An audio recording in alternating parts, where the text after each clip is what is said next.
Ministry of home affairs के records, Rahul Gandhi की citizenship पर सवाल और अब कोर्टरूम की स्क्रूटनी। सच क्या है और इतने सालों से क्लियर क्यों नहीं हुआ? क्या इसके पीछे कोई साजिश है या फिर बात हमारी सोच से भी परे है? दर्शकों, 2026 में इंडियन जुडिशरी सिर्फ कानूनी डिस्प्यूट्स का फोरम नहीं रही, बल्कि एक ऐसा स्टेज बन चुकी है जहां लॉ, पॉलिटिक्स और पब्लिक परसेप्शन एक दूसरे से टकरा रहे हैं। और इस टकराव का सबसे ड्रामेटिक एग्जाम्पल अब इलाहाबाद हाईकोर्ट में चल रहा सिटीजनशिप केस है, जो डायरेक्टली राहुल गांधी से जुड़ा है। ये केस सिर्फ FIR रजिस्ट्रेशन की डिमांड नहीं है, बल्कि एक पुरानी कंट्रोवर्सी का रिवाइव्ड वर्जन है, जो 2015 से लेकर आज तक इंटरमिटेंटली रीसर्फेसिंग होती रही है, कभी पॉलिटिकल स्पीचेस में, कभी लीगल कंप्लेंट्स में और अब फाइनली जुडिशियल स्क्रूटनी के सामने। हालांकि व्यूअर्स, अब बात यहाँ तक पहुँच चुकी है कि मिनिस्ट्री ऑफ होम अफेयर्स के ऑफिशियल्स को खुद कोर्टरूम में पर्सनली अपेयर होना पड़ा है। जी हाँ, आपने बिल्कुल सही सुना। रिसेंटली कोर्टरूम का सीन काफी अनयूजुअल था। मिनिस्ट्री ऑफ होम अफेयर्स के officials under secretary Vivek Sharma and assistant section officer Pranav Rai खुद पर्सनली अपेयर हुए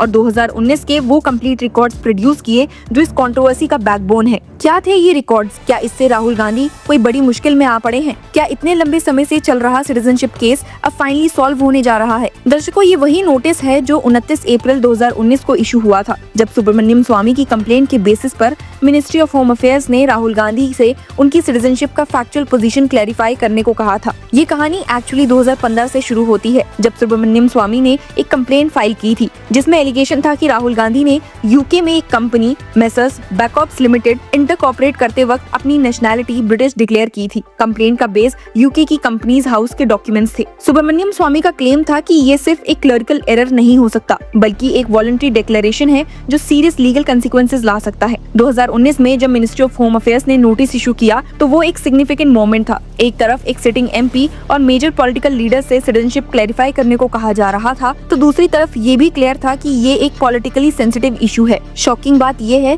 कि राहुल गांधी की तरफ से इस नोटिस का डिटेल्ड पब्लिक क्लोजर कभी क्लियरली सामने नहीं आया। ये एम्बिग्विटी ही आज के लिटिगेशन का फाउंडेशन बन चुकी है। क्या अब मिनिस्ट्री ऑफ होम अफेयर्स के इन रिकॉर्ड्स के बेसिस पर इलाहाबाद हाई कोर्ट ने राहुल गांधी के अगेंस्ट कोई मेजर स्टेप ले लिया है? क्या केस अब इन रिकॉर्ड्स की वजह से बदल चुका है? आपको बता दूं कि जब मैटर हाई कोर्ट के सामने आया, तो पिटिशनर S विघ्नेश शिशिर ने इस पुराने रिकॉर्ड को रिवाइव करते हुए एक फ्रेश लीगल स्ट्रेटेजी अडॉप्ट की है। उन्होंने कोर्ट से डिमांड की कि रायबरेली के कोतवाली पुलिस स्टेशन को डायरेक्शन दी जाए कि राहुल गांधी के खिलाफ FIR रजिस्टर करे, और वो भी एक वाइड रेंज ऑफ प्रोविजंस के तहत, जिसमें Bharatiya Nyaya Sanhita, official secrets act, passport act और फॉरेनर्स एक्ट तक इंक्लूड किए गए हैं।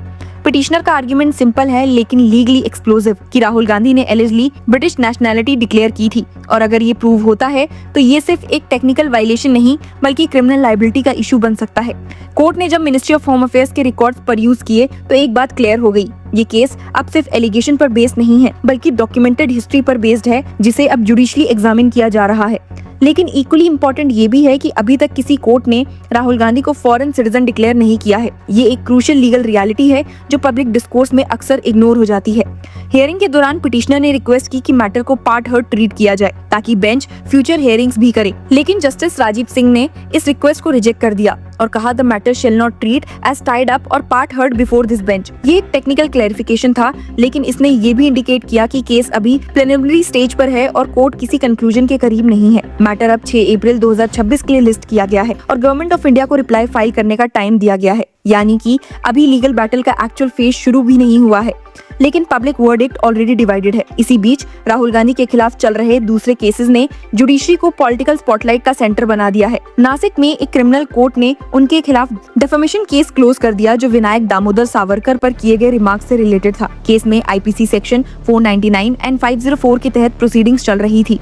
राहुल गांधी ने एलिगेशंस डिनाई किए थे और बेल ले ली थी, लेकिन जब कंप्लेनेंट ने खुद केस विड्रॉ कर लिया, तो कोर्ट ने प्रोसीडिंग्स क्लोज कर दी। ये एक लीगल क्लोजर था, लेकिन पब्लिक नैरेटिव ने इसे अलग अलग तरह से इंटरप्रेट किया। एक तरफ लोग कह रहे थे कि केस खत्म हो गया, एलिगेशंस कोलैप्स हो गए। दूसरी तरफ कुछ ने आर्ग्यू किया विड्रॉल इज नॉट एक्सोनरेशन। ये वही पैटर्न है जो आज जुडिशरी के साथ कंसिस्टेंटली देखने को मिल रहा है। लीगल आउटकम एक चीज होता है और पब्लिक परसेप्शन कुछ और। इसी पैटर्न का एक और एग्जांपल हाथरस से आता है, जहां राहुल गांधी के खिलाफ एक और डेफेमेशन केस चल रहा है। ये केस उनके 2024 के स्टेटमेंट से रिलेटेड है, जो उन्होंने हाथरस गैंगरेप केस के कंटेक्स्ट में दिए थे। पिटिशनर्स का कहना था कि राहुल गांधी के रिमार्क्स ने उनकी रेपुटेशन को डैमेज किया, जबकि वो ऑलरेडी एक्विटेड हो चुके थे। MP MLA कोर्ट में जब हियरिंग लिस्ट हुई, तो प्रोसीडिंग्स इसीलिए नहीं हो पाई क्योंकि प्रिसाइडिंग जज लीव पर थे। ये एक रूटीन जुडिशियल रियलिटी है, लेकिन सोशल मीडिया पर इसका भी नैरेटिव बन गया। एक लॉयर ने कहा, although the case was listed for hearing, proceedings could not take place as the जज वाज ऑन लीव। लेकिन ऑनलाइन रिएक्शंस कुछ और ही कह रहे थे, that is justice delayed again.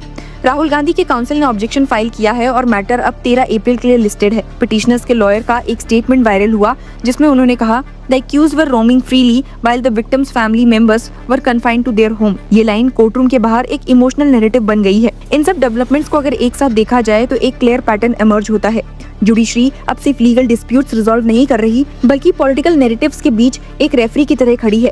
और इसी बैकड्रॉप में सिटीजनशिप केस और भी सिग्निफिकेंट हो जाता है, क्योंकि ये सिर्फ एक इंडिविजुअल का केस नहीं है, ये एक टेस्ट केस है। जुडिशरी कैसे डील करती है उन एलिगेशंस के साथ जो पॉलिटिकली चार्ज्ड हैं, लीगली कॉम्प्लेक्स हैं और हिस्टोरिकली अनरिजॉल्व्ड हैं। अगर हर इंटरिम ऑर्डर भी फाइनल जजमेंट की तरह ट्रीट होता है, हर ऑब्जर्वेशन हेडलाइन बन जाता है और हर केस एक लार्जर नैरेटिव का पार्ट बन जाता है। कुछ लोग कहते हैं कि ये डेमोक्रेसी का हेल्दी साइन है, इंस्टीट्यूशंस को क्वेश्चन किया जा रहा है, अकाउंटेबिलिटी डिमांड की जा रही है। लेकिन दूसरी तरफ जुडिशरी के अंदर एक जेन्युइन कंसर्न भी है। सोशल मीडिया ट्रायल्स कभी-कभी लीगल नुआंस को कम्प्लीटली इग्नोर कर देते हैं। कॉम्प्लेक्स एविडेंस बेस्ड रीजनिंग को एक लाइन के स्लोगन में रिड्यूस कर दिया जाता है। सिटीजनशिप केस में भी यही चैलेंज है। कोर्ट को डिसाइड करना होगा कि क्या पिटिशनर के allegations prima facie FIR registration justify करते हैं या नहीं। ये एक स्ट्रिक्टली लीगल क्वेश्चन है, लेकिन इसका पॉलिटिकल इम्पैक्ट मैसिव होगा और शायद इसीलिए ये केस इतना क्लोजली वॉच किया जा रहा है। अल्टीमेटली सवाल ये नहीं है कि राहुल गांधी का केस क्या आउटकम लाएगा, सवाल ये है कि जुडिशरी इस नए एनवायरनमेंट में अपने रोल को कैसे रिडिफाइन करेगी। क्या कोर्ट्स सिर्फ लीगल फोरम्स रहेंगे या पब्लिक डिस्कोर्स के सेंट्रल एक्टर्स बन जाएंगे? क्या पॉलिटिकली सेंसिटिव केसेस में